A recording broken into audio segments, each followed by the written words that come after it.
Mga kababayan nating seniors, kung kayo ay 60 o 65 pataas at kasalukuyan kayong naghihintay ng inyong SSS pensyon ngayong Hunyo 2026, pakinggan ninyo ito ng mabuti dahil ang balitang ito ay direktang nakakaapekto sa inyong bulsa. Hindi ito chismis, hindi ito hula. Ito ay opisyal na galing sa SSS mismo at marami sa ating mga kapwa pensyonero ang hindi pa ito alam. Ngayong Hunyo 2026, ang inyong monthly pension ay hindi lang basta lalabas, may kasamang pagtaas. Oo, tama ang inyong narinig. Ang SSS, sa utos ni Pangulong Ferdinand Marcos Jr., ay nagpasya na pabilisin ang ikalawang tranche ng kanilang pension reform program. Sa halip na Setyembre pa nila ibibigay ang dagdag na sahod, ibinibigay nila ito ngayon, 3 buwan ng mas maaga. At kung ang inyong pensyon ay 3,000 piso ngayon, iyon ay magiging mahigit 300 pa ang dagdag. Kung 5,000 ang inyong pensyon, mas malaki pa ang mapapala ninyo. Pero hintay muna. Bago tayo masyadong masabik, kailangan din nating pag-usapan ang mga bagay na hindi sasabihin sa inyo ng SSS sa simpleng abiso. May mga seniors na hindi makukuha ang buong pagtaas at dapat malaman ninyo kung bakit. May mga patakaran tungkol sa loans, sa mga arrears, at sa paraan ng pagpapalabas ng bayad na maaring magbawas ng inyong matanggap. At mayroon ding mga nakatagong benepisyo na maaring hindi pa ninyo nakukuha ngayon. Kaya manatili kayo. Sa video na ito, tatalakayin natin ang lahat. Ang eksaktong halaga ng pagtaas, kung kailan lalabas ang pera, kung paano siguraduhing matatanggap ninyo ang buo, at kung ano pa ang dapat ninyong gawin ngayong Hunyo. Ito ang uri ng impormasyon na dapat ibahagi ng inyong anak o apo sa inyo, kaya ipasa na rin ninyo ito sa inyong pamilya pagkatapos manood. Para maunawaan natin ang nangyayari ngayong Hunyo, kailangan muna nating bumalik ng kaunti. Noong Setyembre 2025, sinimulan ng SSS ang isang makasaysayang hakbang, ang tinatawag nilang Pension Reform Program or PRP. Sa loob ng 30 taon, wala talagang sistematikong pagtaas ang pensyon ng SSS na nakaplanong ilang taon ng maaga. Ngunit sa unang pagkakataon sa 68 taong kasaysayan ng SSS, may 3 taong plano na ang pensions ay tataas taon-taon mula 2025 hanggang 2027. Ang unang pagtaas, ang tranche 1, ay naibigay na noong Setyembre 2025. 10% ang naidagdag sa retirement at disability pensions. Ngunit ang ikalawang pagtaas, ang tranche 2 ay dating nakatakda para sa Setyembre 2026 pa. Dahil sa patuloy na pagtaas ng presyo ng pagkain, kuryente, gasolina at pangunahing pangangailangan, nagdesisyon ng SSS na huwag na kayong paghintayin. Ibinibigay nila ang tranche 2 ngayong Hunyo 2026 na, 3 buwan ng mas maaga kaysa sa plano.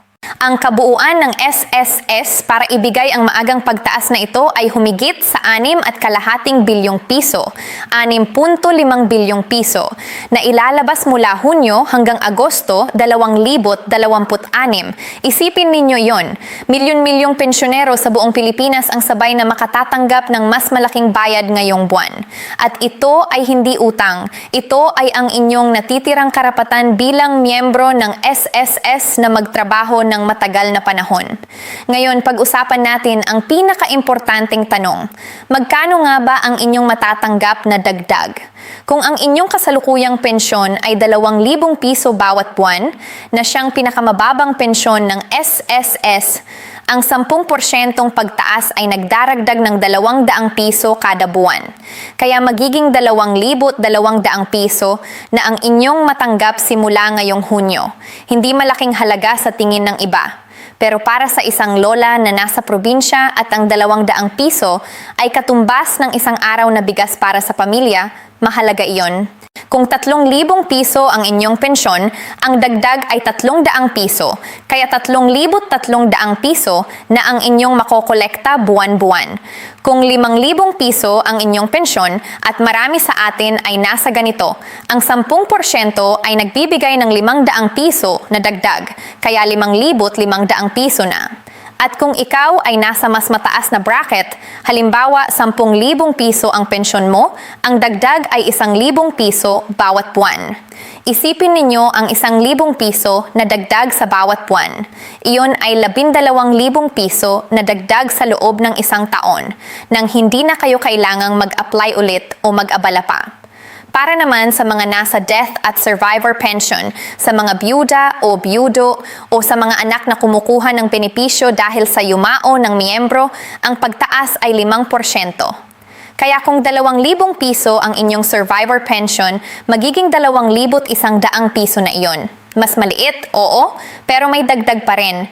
At kapag nakumpleto na ang tranche 3 sa 2,027, ang kabuuang pagtaas mula 2,025 hanggang 2,027 ay magiging 16 hanggang 33%. Depende sa uri ng inyong pensyon. Siya'y plariting pagbabago sa loob ng 3 taon lamang. Isang importanteng bagay din, sinabi ng SSS na ang pagtaas ay automatiko. Hindi na kayo kailangang mag-apply ng hiwalay. Hindi na kayo kailangang pumunta pa sa SSS branch para humingi ng pagtaas. Ang adjustment ay dapat na makikita na sa inyong susunod na bayad ngayong Hunyo. Pero at ito ay malaking pero, may ilang kondisyon na kailangan nating pag-usapan. Ito ang bahagi ng video na hindi laging isinasama sa mga balita, pero ito ang pinaka-importanteng maririnig ninyo ngayon. Una, kung mayroon kayong outstanding na SSS salary loan, calamity loan, o anumang utang sa SSS, ang inyong pensyon ay maaaring may bawas pa rin bago kayo makatanggap ng pera. Ang pagtaas ng 10% ay kalkulahin pa sa inyong gross pension, at pagkatapos nito ay ibabawas pa rin ang inyong monthly amortization sa utang. Kaya halimbawa, ang inyong 5,000 pisong pensyon ay naging 5,500 piso dahil sa pagtaas. Pero kung 800 piso ang inyong monthly loan deduction, ang inyong actual na matatanggap ay 4,700 piso pa rin. Ang dagdag ay nandoon, pero hindi mo mararamdaman ng buo dahil sa utang. Ang solusyon? Kung kaya pa ninyong bayaran ang utang ninyo o babaan ang balance bago lumabas ang Hunyo pensyon, gawin ninyo iyon. Tawagan ang SSS hotline sa 1455 o pumunta sa pinakamalapit na SSS branch at hilingin ang inyong statement of account para malaman kung magkano na ang inyong balance. Pangalawa, may ilang mga pensyonero na nagkaroon ng problema sa kanilang quarterly o semi-annual na confirmation requirements. Ang SSS ay may proseso kung saan kailangan mong patunayan na buhay ka pa at nangungulekta pa ng pensyon, ang tinatawag na liveness check o pensioner reconfirmation. Kung hindi mo nagawa ito sa loob ng itinakdang panahon, posibleng na-hold ang inyong pensyon. Bago dumating ang Hunyo, tiyaking updated ang inyong records. Pumunta sa SSS branch or gamitin ang MyTulDoc SSS online portal para ma-verify ang inyong status. Pangatlo, mga kababayan, pag-ingatan din ninyo ang mga tinatawag na pension fixers o fixer-fixers. Sa panahon ng pagtaas ng pensyon, lumalabas ang mga taong nag-aalok na pabilisin ang inyong pagtaas o simulan agad ang inyong mas mataas na bayad para sa bayad na pera. Huwag mahulog dito. Ang pagtaas ay automatiko. Walang sino man ang may kapangyarihang pabilisin ito para sa inyo laban sa bayad. Kung may lumalapit sa inyo na ganito, i-report ninyo sa SSS mismo o sa NBI. Ngayon, pag-usapan natin ang araw na pinakahinihintay ng lahat. Kailan nga ba lalabas ang pera? Ang SSS ay gumagamit ng nakakalat na payout schedule batay sa huling 2 numero ng inyong SSS number. Para sa mga nakatanggap sa pamamagitan ng UMID card o SSS Enrolled Bank Account, ang payout ay karaniwang nagsisimula sa unang linggo ng buwan. Para sa mga nangungulekta sa bayad centers, remittance outlets tulad ng ML Willier, Palawan Pawn Shop at LBC o sa Land Bank at DBP, depende sa inyong assigned schedule. Ang magandang balita ay ang mga tumatanggap sa pamamagitan ng electronic channels, sa Union Bank na SSS UMID ATM card, sa Enrolled Savings Account o sa digital wallets na nakalink sa SSS, ang pagtaas ay dapat na makikita ng direkta sa inyong account. Hindi na kayo kailangang mag-abot ng dagdag na papel. para sa mga nangungolekta pa rin sa pamamagitan ng over-the-counter sa mga partner establishments. Tandaan na ang mga linya ay maaring mas mahaba ngayong buwan dahil maraming pensyonero ang gustong personal na makita ang kanilang dagdag na bayad. Ang payo ko sa inyo, kung maaari, pumunta sa mas maaga o mas hapon kung kailan mababa ang tao. Kung may kasamang pamilya, huwag mag-atubiling humingi ng tulong para hindi kayo mapagod sa pagpila. Isang practical na tip din, i-text ang SSS sa 2600 gamit ang inyong SSS number para ma-check ang inyong pension status at ang petsa ng inyong susunod na bayad. O kaya ay i-download ang My SSS app sa inyong smartphone. At kung hindi kayo komportable sa teknolohiya, hilingin sa inyong anak o apo na tulungan kayo mag-set up nito. Nakakatipid ito ng maraming oras at pagod. Ngayong pag-uusap na tayo tungkol sa SSS, gusto ko ring ipaalala sa inyo ang ilang benepisyo na maaaring hindi pa ninyo nalalaman o hindi pa ninyo nakukuha. At ang mga ito ay karapatan ninyo bilang miyembro. Una, ang SSS ay may tinatawag na Annual Confirmation of Pensioners o ACOP. Ngunit bukod dito, mayroon ding programa para sa mga pensyonerong senior citizen na 80 taong gulang pataas. Kung kayo o ang inyong kakilala ay nasa ganitong edad at nangungolekta pa ng SSS pensyon, siguraduhin ang pensyon ay napapanahon at walang interruption. Ang SSS ay may mekanismo para protektahan ang mga very senior pensioners laban sa mga abuso at mahalaga na may kamag-anak na updated sa proseso. Pangalawa, huwag kalimutan ang Medicare o PhilHealth na kasamang karapatan ng mga SSS pensioner. Kung SSS pensioner ka, automatiko kang eligible para sa PhilHealth coverage. Ngunit marami sa atin ang hindi nagagamit ito dahil hindi alam kung paano. Pumunta sa pinakamalapit na PhilHealth office o gamitin ang PhilHealth online portal para i-confirm ang inyong membership at mag-avail ng mga inpatient at outpatient benefits. Pangatlo, NCHATS ito ay para sa mga nag-retire na ngunit meron pa ring surviving spouse or dependent children. Ang death benefit ng SSS ay isang malaking bagay na dapat na maplanuhan ngayon, hindi lamang kapag mangyari na. Ang SSS ay nagbibigay ng lump sum funeral benefit na hanggang 20,000 piso at monthly survivor pension para sa nag-iiwang asawa. Tiyaking ang inyong designated beneficiaries ay updated sa inyong SSS records. Maraming pamilya ang nagkaroon ng problema pagkatapos mamatay ang miyembro dahil hindi updated ang beneficiary information. Ika-apat, para sa mga nagnanais pa ring makapag-ipon kahit retired na, ang SSS ay may peso fund o ang Personal Equity and Savings Option. Ito ay isang voluntary savings program para sa mga miyembro at pensioner na gustong mag-invest pa rin kahit na retired na. Hindi ito mandatory pero ito ay isang ligtas na paraan para mapalago ang inyong ipon sa loob ng SSS mismo. Ngayon, pag-usapan natin ang estratehiya. Ang pensyon ay isang mahalagang bahagi ng inyong retirement income pero hindi ito sapat sa lahat ng pagkakataon. Kaya paano ninyo ma-maximize ang lahat ng inyong matatanggap? Una, kung kayo ay pensioner na at mayroon pa kayong kakayahang magtrabaho kahit part-time, halimbawa, nagbebenta sa bahay, nagmamaneho ng tricycle, o nagtatrabaho bilang kasama o tagabantay ng hardin, alalahanin na ang SSS pensyon ay hindi titigil kahit mayroon kayong kita. Hindi kayo magpe-penalty para sa pagtatrabaho habang kumukuha ng pensyon. Ang SSS at ang gobyerno ay nagbibigay sa inyo ng kalayaan na kumita pa rin habang nangungulekta ng inyong pinaghirapan. Pangalawa, para sa mga may edad na 60 hanggang 64 na hindi pa nagre-retire, isipin ninyo ng mabuti ang timing ng inyong pagre-retire. Kung kaya ninyong magtrabaho hanggang 65, ang inyong pensyon ay maaaring mas mataas dahil mas maraming credited years of service ang maidaragdag sa inyong record.